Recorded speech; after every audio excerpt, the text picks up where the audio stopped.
You are watching the Bengal Fusion Social Network.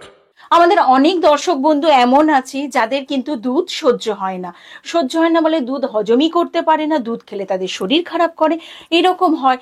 তো ছোটবেলা থেকে তো শুনে এসেছি দুধ মানে আমাদের ক্যালসিয়াম সব থেকে বড় আধার। কিন্তু তোমরা কি জানো আরেকটা জিনিস আছে যেটাতে ক্যালসিয়ামের পরিমাণ অনেক বেশি পাওয়া যায়, এবং এটা আমাদের বাঙালিদের ঘরে ঘরে, শুধু বাঙালি কেন, সকলের, বাঙালি থেকে অবাঙালি সকলের ঘরে ঘরে এটা কিন্তু পাওয়া যায়, বা আমরা আগেও কিন্তু খুব খেতাম, এখন অনেকেই হয়তো খেতে চায় না। আজকে সেই জিনিসটার কথা আমি জিনিয়া বেঙ্গল ফিউশন চ্যানেলে তোমাদের শোনাবো।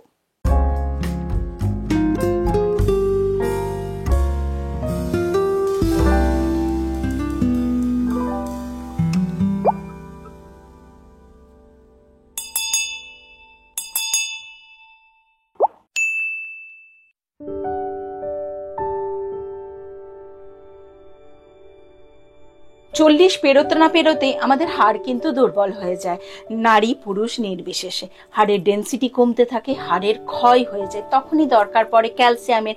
আর ডাক্তার দেখালে একটা করে ক্যালসিয়াম সাপ্লিমেন্ট খেতেই আমাদের বলে।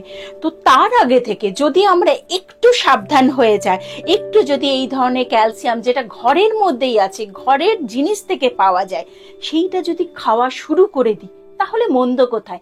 আজকে আমি সেই কথাই বলবো, এমন কি জিনিস যেটা দুধের থেকে অনেক গুণ বেশি ক্যালসিয়াম, সেটা হলো তিল।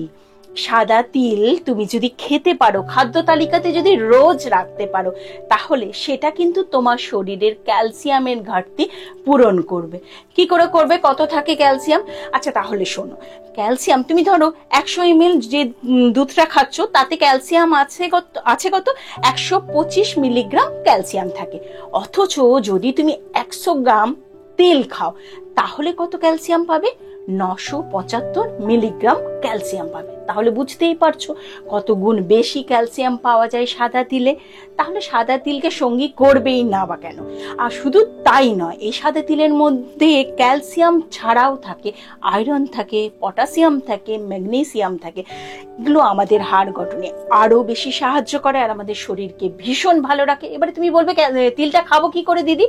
তিলটা তুমি একটু রোস্ট করে একটা শিশির মধ্যে ভরে রেখে দিলে, যখন তুমি স্যালাড খেলে তার উপরে দিয়ে দিলে, যখন তুমি স্মুদি খেলে তার উপরে দিয়ে দিলে, যখন তুমি কোনো তরকারি রান্না করলে ঠিক নামানোর আগে তিল একটু ছড়িয়ে দিলে, তাহলে তোমারও খাওয়া হলো, তার সাথে সাথে বাড়ির সকলের খাওয়া হলো।